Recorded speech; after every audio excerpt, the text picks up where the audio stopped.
Working Cows Podcast, episode 362. This episode is brought to you by Farming Without the Bank. Welcome to the podcast that gives producers a platform to discuss and share paradigm-challenging practices. Practices that have increased the effectiveness of their operation and the joy that their families have received from this lifestyle.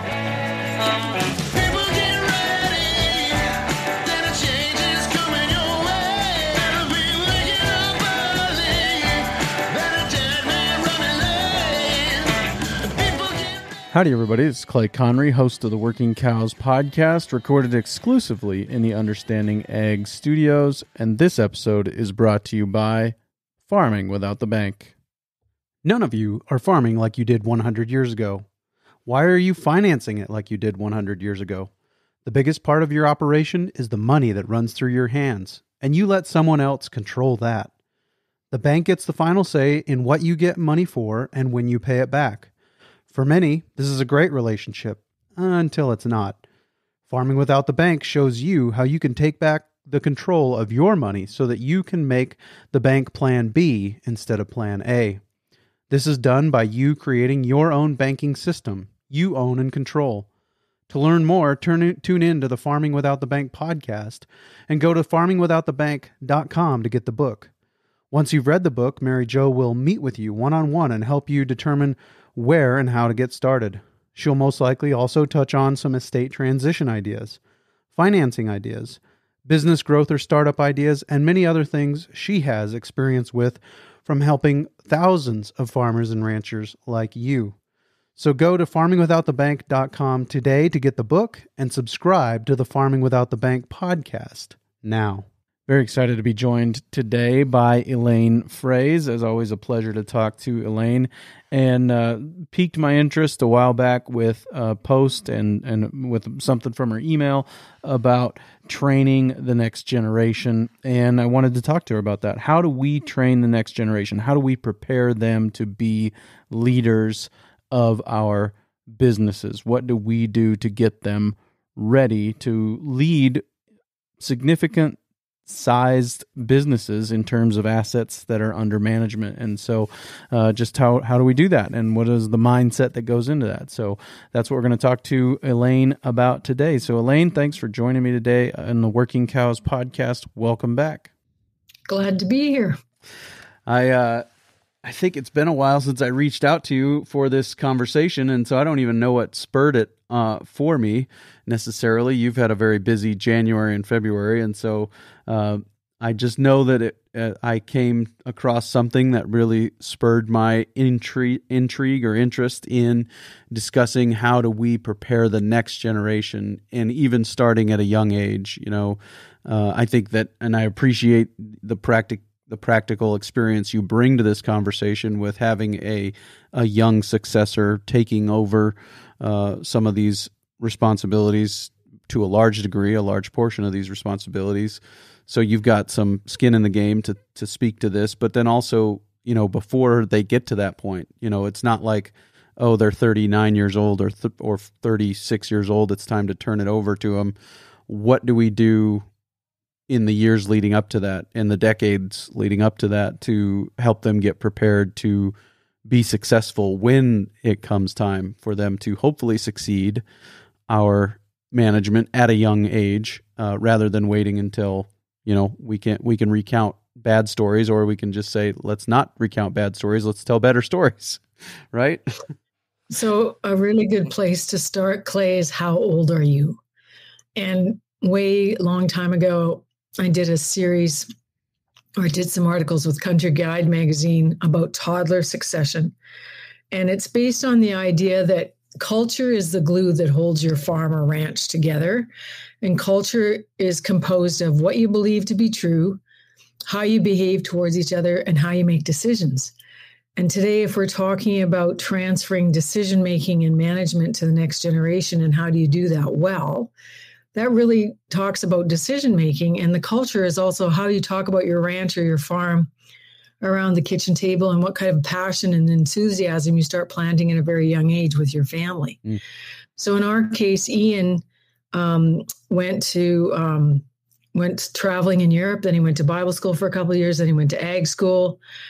And we said, hey, buddy, you have to decide, are you coming back to be on this certified grain farm, or are you going to do something else? And we'll give you till you're 27. So one of the things I think, Clay, is helpful is giving people timelines around by when do we need a decision as to this is what you're really passionate to farm with. And I'm in Wisconsin today as we record this, and I'm working with Compeer, and they hired Rob and Emily Sharkey to talk about their journey. And Rob was just talking about conversations where he feels, as a podcaster and talking to other farm families, a young person needs to declare, I want to farm.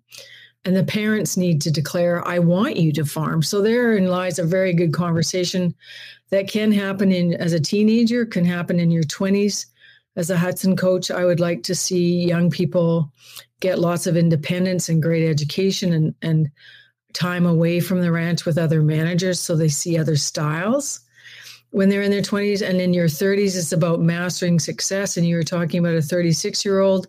Our son is now 35. He already owns part of the seed business, and he is the main manager. But my husband was the main manager since he was 22. So he'd had enough of doing that and was grooming Ian over the course of 10 years to take on leadership in that new role. So every family's dynamic is different, but I would think the main thing is you want to be intentional about how you're going to transfer roles and responsibilities and that decision making. And it really helps if you can talk and collaborate with your decision making. Yeah, I really appreciate that. I think it's very practical. And just to make sure that I caught that, the basics of culture are what we believe, how we behave, and what we decide. Believe, behave, decide. Is that right? Yeah. Easy way to remember it. Yep. And so I appreciate also what you said there about, I think part of what helps with bringing the next generation back is about how we talk about the farm and the ranch around the table. Is it a burden? And maybe I'm misunderstanding you, but I think that sometimes the next generation isn't excited about coming back because the farm and the ranch always seems like a burden rather than a joy. Is that what you're talking about? Well, right. And are you passionate about agriculture? So here's a helpful tip from Michael Pantalon, who wrote Instant Influence. On a scale of 1 to 10, with 10 being really ready, how ready are you to come back to the ranch? Or how passionate are you about being the next manager on this ranch? And if he says 9 and his spouse says 2, then you have a bit of a disalignment of values and passion. And using a quantitative number, like between the scale of 1 and 10, I think, Clay, can be helpful for a lot of different decisions. On a scale of 1 to 10, how ready are you to do some coaching around leadership? And Country Guide magazine, I reached out to the editor because this last issue is called When She Leads, Watch How Farm Women like Gracie Gulak Set the Pace on Farm Transitions. And it's I read the magazine cover to cover. It was so well done. And I reached out to the editor and he said, well, people can get it digitally at countryguide.ca. And so just ask for the February 2024 issue. But it's the whole thing about leadership is something that is multifaceted in terms of skill. And for young managers, what you believe is important. Clay, what do you believe about financial transparency?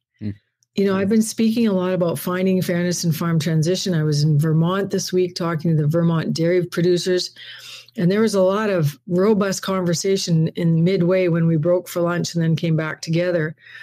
Because one of the problems is there's a fear of founders of transitioning management too early because they're afraid of losing wealth. They're afraid of the ranch going sideways. And they're also kind of a little bit humiliated because they're not really in a position of debt servicing or personal wealth that they thought they might be by the time they were 60 or 65. And the next generation is there to help service the debt and help carry the load and help grow the business. But you really need to be able to talk about everything openly and have full transparency so that you can create solutions for what's working and what's not. Yeah, and I think that would be nested under that culture piece of believe is about shared values, right? That's kind of what you're talking about. We've got. And do we share the value of honesty and openness? Do we share the value of challenge? Do we share the value of teamwork?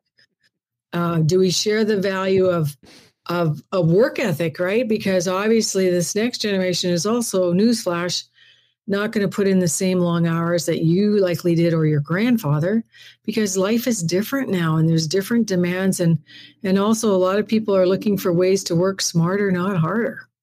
Yeah, that piece about sharing the culture of challenge is really important, right? Because if you aren't willing to have a conversation about the way things might be if we did things differently, then that's going to change the way that the business operates, right? I mean, you have to be willing to accept being challenged, and you have to be willing to challenge well, bring that challenge in the right way. To take that as right, and not to take that as a personal affront. And we, I also have been doing speaking with Compeer about conflict resolution as a business risk management strategy, because if you do conflict well, you will express your emotions. You will reach out and say, hey, Dad, I'm just curious, why are we still feeding that way? There's another way we could do this.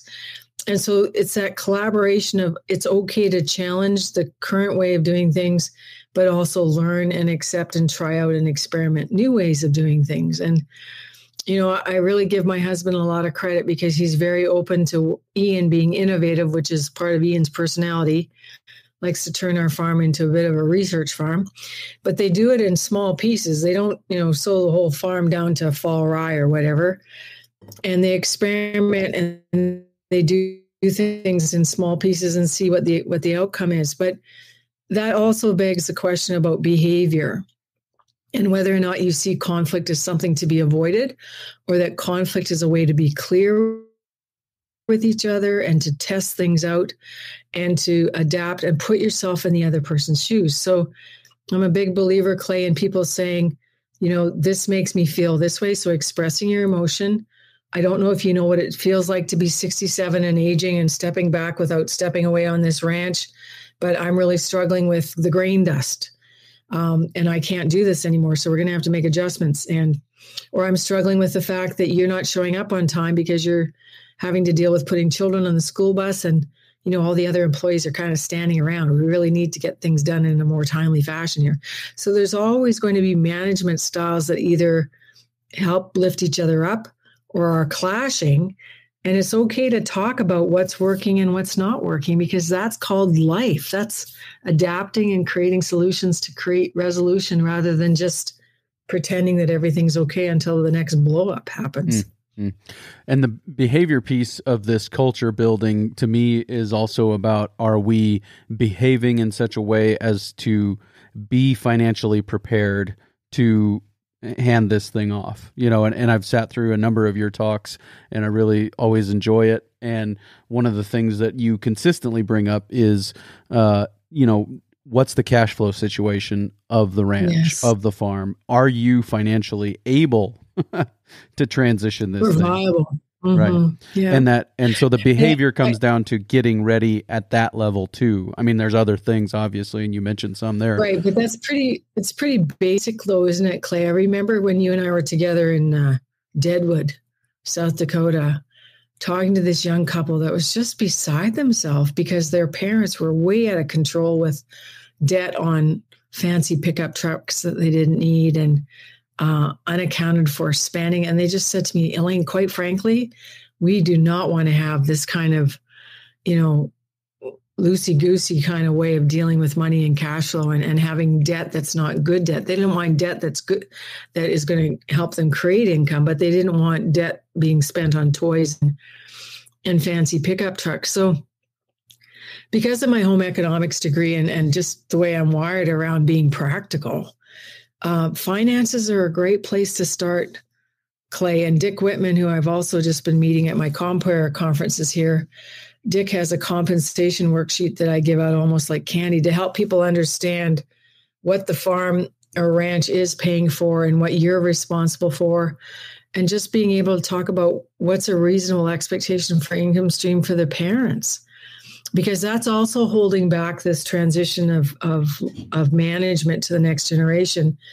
is the parents haven't quite secured a financial plan or got certainty around where their income is going to go, because so much of the income has gone into the farm, very little has gone into personal wealth.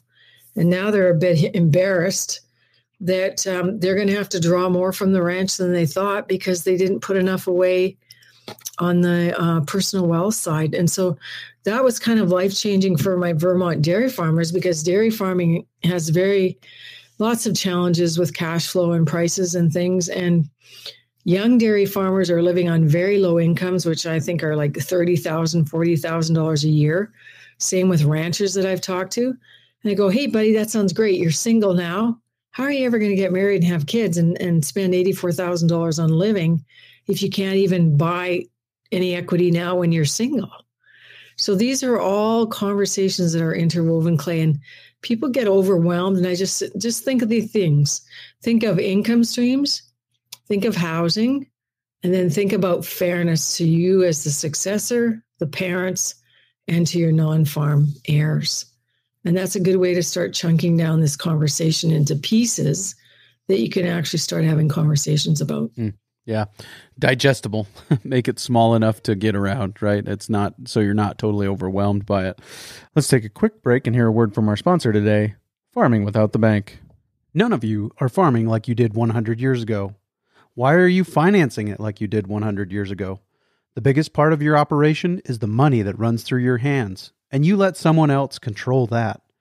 The bank gets the final say in what you get money for and when you pay it back. For many, this is a great relationship, until it's not.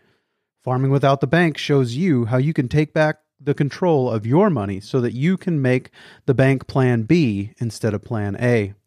This is done by you creating your own banking system you own and control. To learn more, tune in to the Farming Without the Bank podcast and go to farmingwithoutthebank.com to get the book. Once you've read the book, Mary Jo will meet with you one-on-one and help you determine where and how to get started. She'll most likely also touch on some estate transition ideas, financing ideas, business growth or startup ideas, and many other things she has experience with from helping thousands of farmers and ranchers like you. So go to farmingwithoutthebank.com today to get the book and subscribe to the Farming Without the Bank podcast now.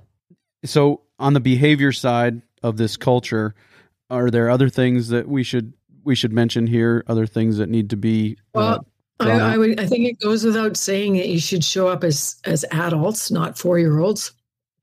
Stop swearing at each other. Stop walking away and yelling and screaming and having drama. That's ridiculous. That's hostile, non-productive conflict behavior. And if you're having a hard time having these interesting, robust conversations, get an outside facilitator to help keep it safe and respectful so that you get into a vein of being leaders with each other to be able to talk about tough things without having a lot of anger. And anger is fine. Anger comes from hurt, fear, or frustration, but you need to talk about why you're frustrated. And you need to talk about what you need that you're not getting. And then you need to really listen to what the other generation is telling you. And Clay, we have to stop making assumptions. I just shake my head every time we're in a drilling down coaching conversation and people say, "What? I had no idea." And I go, "You have no idea because you've never asked. You've been making these assumptions for decades or for years." And a lot of young ranchers have come back on a promise, but promises don't pay the bills. And so everybody needs to get really clear about their expectations and explain their why. And don't accept bad behavior. Expect really good, safe, respectful behavior when you're transitioning the management. Mm-hmm. And then the last piece of this culture building is decide. And you mentioned a few of the components of that before. Can you run through those again? So decision-making 101 is we have a challenge, not necessarily a problem. You can reframe it as a challenge. You want to research what the best solution is to solving that challenge, and then you pick it, and then you focus, and then you execute. And then after you've executed the solution, then you reevaluate and say, well, was that a good decision, or is there something we would do different next time? And people just go, Elaine, where did you learn that? I said, oh, well, actually back in 1975 in Management 101 class. But it's the whole idea that people don't actually sit down, Clay, to understand that if they don't make decisions and they keep procrastinating and not talk about transferring management or roles and leadership to the next generation, they've barely made a decision. And Lance Woodbury just wrote a great dispatch about it this month in February, and he calls it a liability. It's a liability to your ranch if you are not executing decisions. And the other liability is unmet or unworked expectations, because if you haven't made decisions, you haven't uncovered what everybody's solutions are or what their expectations are. And so you have a bunch of people on your ranch going in different directions and what I call distracted management, because you aren't focusing on what you need to solve, and then you aren't executing. So decision-making and being really intentional about having a forum for that, such as regular ranch business meetings, writing things down, taking pictures on your iPhone, having agendas, chopping off and only eating up part of the agenda that you can chew that day and putting the rest in the parking lot. I mean, Dr. Cole's research way back in 1997 said the families that have regular family business meetings, i.e. decision-making forums, are 21% more profitable. So what would it look like on your ranch this year if you met once a month on Wednesday, the second Wednesday of the month, every day, every time at 1:00 after you've all had lunch, and you met for 2 hours, packed it in after 2 hours, but every Wednesday, once a month, one Wednesday a month, you had these decision-making meetings, you'd be amazed what you could get done. And you'd say, wow, why didn't we think of doing this earlier? Yeah, for sure.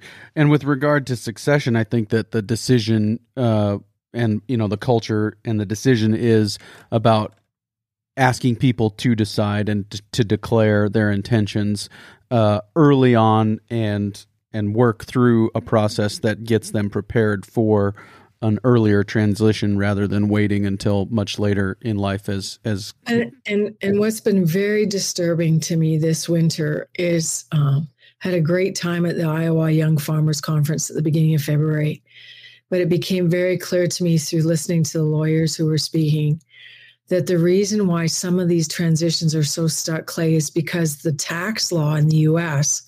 incentivizes people to hang on to property until they die. And grandma's 97, still owning everything, which means her 70-year-old son and her 30-year-old grandson or granddaughter, successors, don't have access to equity that's being plugged up. And Dick Whitman and I were joking too. Dick has a workshop on pay the tax. And ranchers listening say, no, Elaine, why should I pay tax? Well, sometimes you need to make decisions to break through the tax law so that you can actually have the freedom and ability to manipulate the equity the way that you want to, not waiting for someone to die. And this is quite disturbing to me, Clay, because, I talked to other young ranchers in Montana, the French family, and they're older now, but they found out very early that dad was not going to do any kind of succession planning.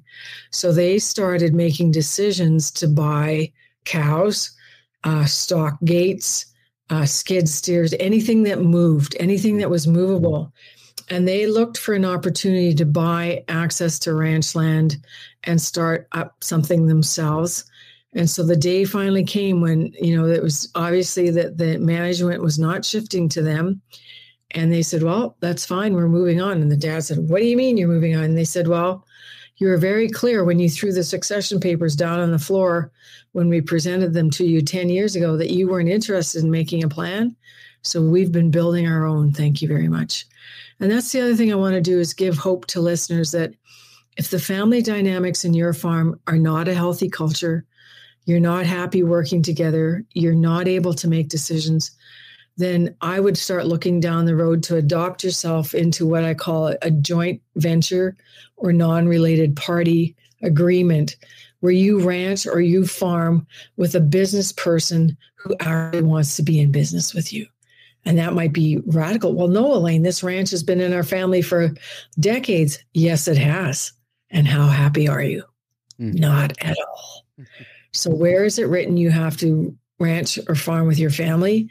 And where is it written you can't go into agreements and start the necessary ending of leaving when things don't work out where you are currently, and you create new opportunities with someone who you actually want to be in business with?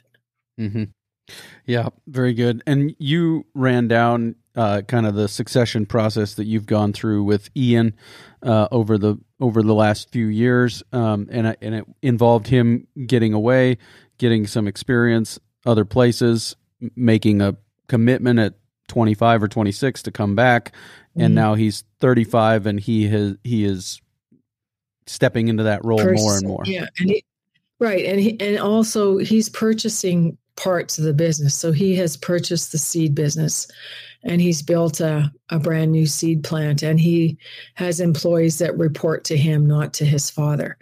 But his father, my husband Wes, who's 67 almost, Wes and Ian are in what's called a joint venture. So they have their own corporations. We have Froese Family Farm Corp, and he has his corp. And they do all their accounting and buying and everything and marketing together. So they have the synergy of two corporations working together, but they also have the pride of ownership and the certainty of having their own equity too. So there's lots of different configurations, Clay, that people can make. But I'm always curious about, what are you afraid of? Or another way of saying it to when you're trying to get something out of someone is, what is the story you're telling yourself? And a lot of farmers and ranchers tell themselves that nobody can do this ranch as well as I do. Well, that may or may not be true. Another story they're telling themselves is that they're going to lose their identity if they give up too much control and power and decision making. And, Dick and I just had supper together last week, and he said, Elaine, this logging thing that I'm still doing, I don't know if I can still keep doing it because it's getting harder and harder to find guys to take the trees away. And he got caught or stuck with that position and role because his daughter, who's the new CEO of their 20,000 acre farm, she didn't want that job. And so it looks like Dick might be retiring from being a logger if he can't find other people to fill in that role.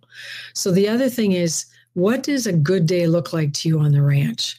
What are the roles that you want to keep doing, that you're good at and skilled at, and that you still have lots of passion and energy to do? Wes is not interested in starting semi-trucks at minus 42, but this winter's been a bit different. And he's still interested in driving semi-trucks to deliver grain for market.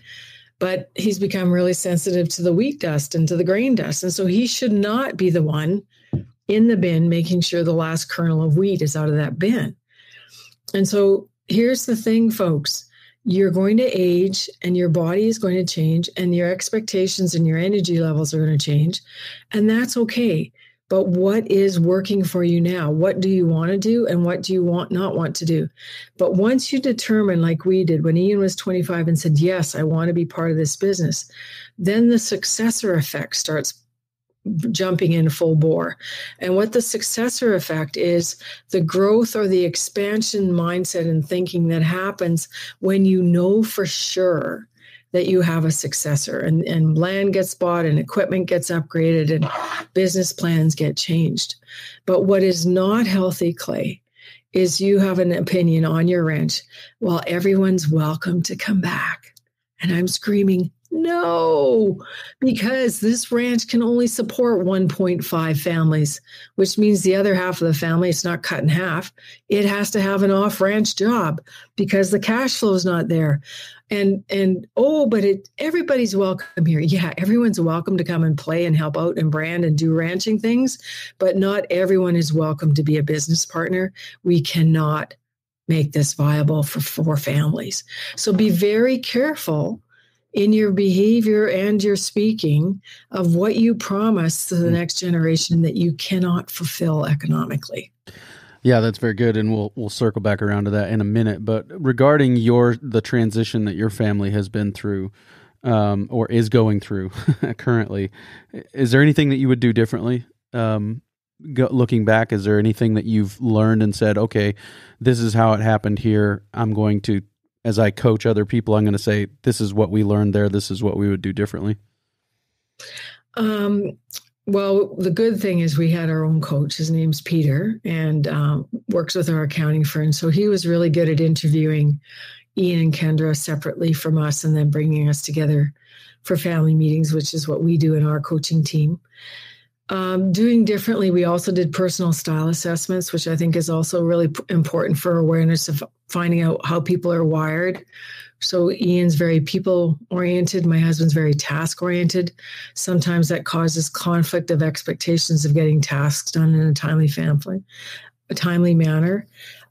What Wes says we would do differently, Clay, is we would have bought more land had we known sooner that Ian was coming back. But that's woulda, coulda, shoulda, right? And so we took some other diversions of making investments that maybe should have gone straight into land.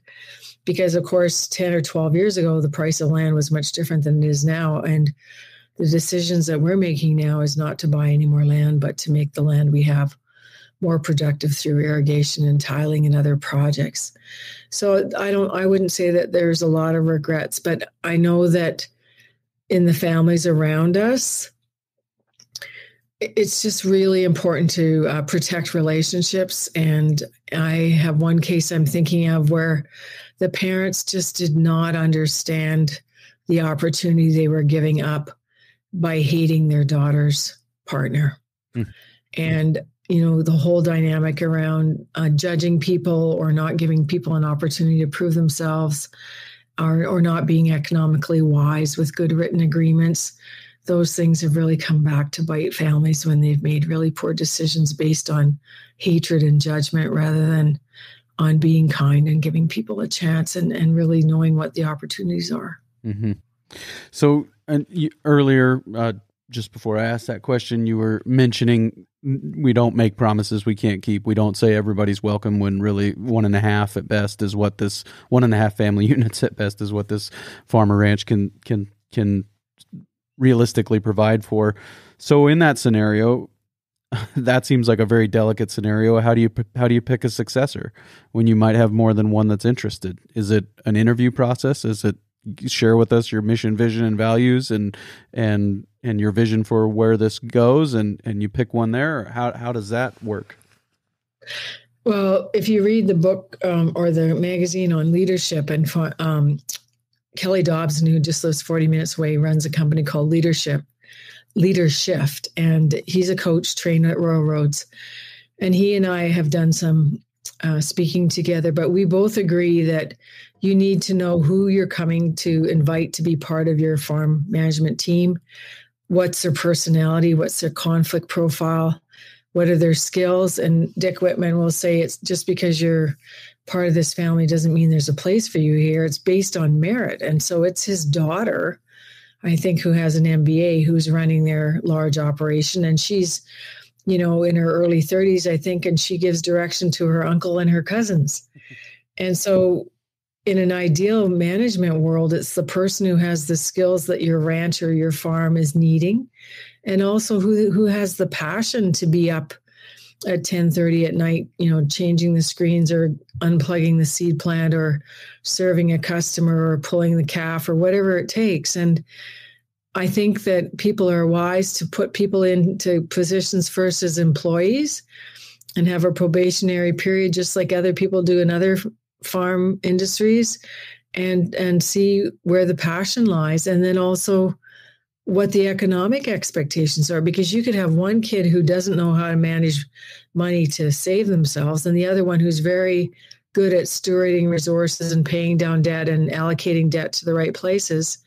Well, that's going to have a huge impact on how the money is handled as well. So there's a lot of dimensions, Clay, and I think it, learn to do by doing is a good model for 4-H, but then also be careful about being very clear in your job descriptions and then also having performance appraisals. And there's a new woman in our area, Lindsay Seafoot, who does HR for ag families. And, she's helped a lot of farm families drop performance appraisals and employee contracts just so there's lots of clarity and that people have benchmarks that they can work towards to know that they're doing things in the right direction. So all of this to say, I think, is that you want to professionalize your farm business more and more as much as you can. And it becomes clear through that process Sometimes those performance evaluations end up, I'm just asking, sometimes those performance evaluations end up weeding out people who aren't qualified to come back. Is that what you're saying? Well, and Dick's questions, he has a thing called 9.2. What are the strengths that you bring to this farm? What are the things that are weak and maybe need more support from management? Now, another question is, what's your learning plan? And I'm a lifelong learner. I think everybody should be, because things are always changing in agriculture and in psychology and personality and communication. And we can always get better, right? And we can always learn more empathy and become an emotionally strong leader. And Carolyn Stern has just written a book called The Emotionally Strong Leader. And I think agriculture is now finally starting to get it, because we have a lot of mental wellness issues in terms of the health of farm families and people who are working at the same way and style their grandfathers did. And it's not sustainable. And families are fragmenting. Families are divorcing because people do not want to keep doing things the same way that were done years and years ago. And so a lot of negotiation. And Barry Johnson wrote a book on polarities, Clay, and a polarity is a problem that never goes away. So the fact that we work on farms and ranches, that's never going to go away. We have to work on our ranches and create good businesses, but we also need to have rest. We need to play. And so this is a dance between work and play. Another polarity would be working, like the action of executing all the things that need to be done operationally. But then the other side of that polarity is planning. Did you remember to get hay? Did you remember to buy seed? Did you remember to pre-buy the fertilizer? None of that happens unless there's been some pre-planning, right?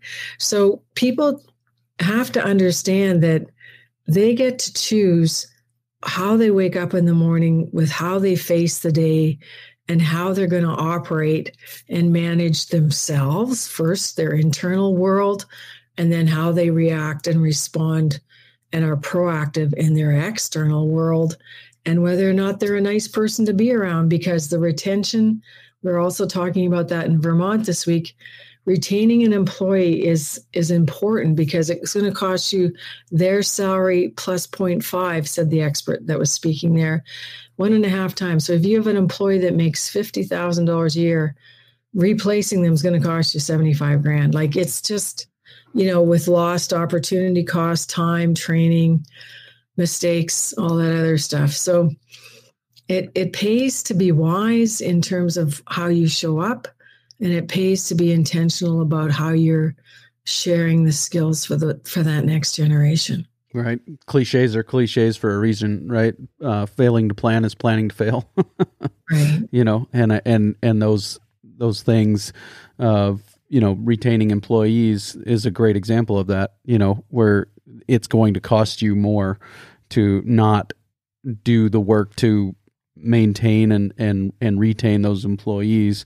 And so it's worth the investment of whatever it takes. And I think that, to your point, one of the things that is required and is going to be probably more required in the future is emotional intelligence. We have a lot of IQ, I think, in our businesses or in our industry.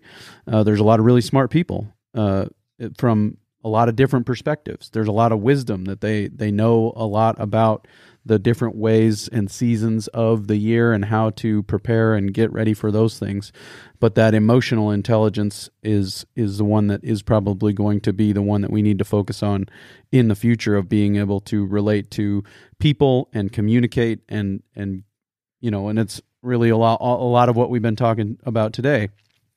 And a lot of what we always talk about with, when we're together, culture, believe, behave, decide, ask for clear expression of intention, declare your intent, but all of that requires communication, emotional intelligence, understanding who you're working with, what are their strengths, what are their weaknesses, how do they like to communicate, what are the things that get them excited, all of those things. So I guess, talk a little bit more about emotional intelligence, ways to develop it, ways to get better at relating to people? Well, Carolyn Stern's book talks about doing an internal assessment first, Clay. So the other thing I find quite heartening is that more people are willing to go for counseling. Excuse me. So counseling is about recovery. Coaching is about discovery. And so there may be some stories that you're telling yourself from your childhood or the way your father and mother treated you in your transition story that you're carrying around as baggage or heavy things that aren't helping you make the best optimistic decisions going forward for your transition. So that might be something to explore. And I've just heard of a new counseling Zoom thing called betterhelp.com.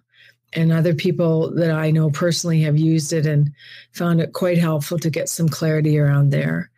And then again, I'm, of course, a big believer in conflict resolution as being something really good when you do it well and when you practice the good behaviors. And so people who are emotionally intelligent are willing to listen. They're willing not to make assumption or judgment. They're more than willing to come from curiosity and ask very what we call deep dive, open-ended, powerful questions, and actually really listen to the answer and response rather than trying to, think of a response while you're actually supposed to be listening to the other person. And again, there also comes a point, I think, in ranch families' desire to have better family harmony and dynamics where they realize that the other person doesn't want it as badly as they do. And so when I was in Iowa, I had a 9/16 wrench that I borrowed from Tanner Winterhoff from Farm for Profit podcast. And I held up this wrench in front of 500 farmers and I said, Elaine Froese can only fix Elaine Froese. And we need to take responsibility for the choices that we're making. Do we truly, sincerely want to be better as a person, as an employer, as a friend? What is our desire and what is the legacy that we want to leave when we're no longer here? And that's something that some people just drift through life, Clay, and they just say, whatever, meh, is what the young people say now. And that's unfortunate because it doesn't have to be that way, but you can't force another person to get better or to have more emotional awareness towards you. That's a skill or that's something that you can ask for or you could suggest, but they have to be the ones to actually do the work to practice being more present and making you feel seen and heard. Yeah. Very good. We both have commitments coming up on the back end of this, and I appreciate your time today. Farmfamilycoach.com, still the place to send people, right? Yeah, that's right. And we have a good team of coaches there.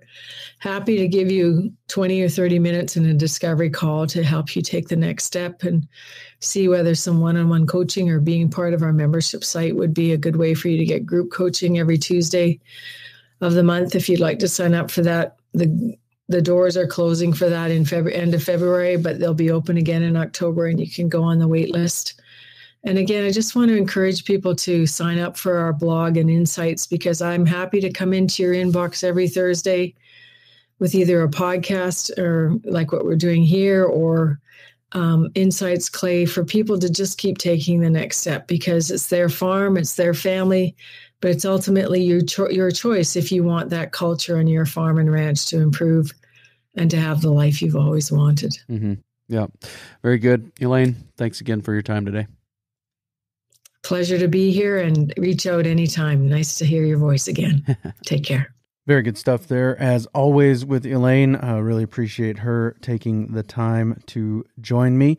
Next week on the Working Cows podcast, we're going to talk to a board member, an elder at the church that I pastor, but we're going to talk to him about preparing to sell the ranch or preparing to buy property somewhere else. How do we get ready for a real estate transaction? So looking forward to talking to Tyson Hewitt next week on the Working Cows podcast about preparing for real estate transactions. We will see you again real soon with another episode of the Working Cows podcast. We invite you to visit workingcows.net to subscribe to the show via iTunes or Stitcher. You'll also find detailed show notes pages, resources from our guests, and the industry leaders who have influenced them. For more ideas on putting your cows to work for you in a more profitable way, tune in next week.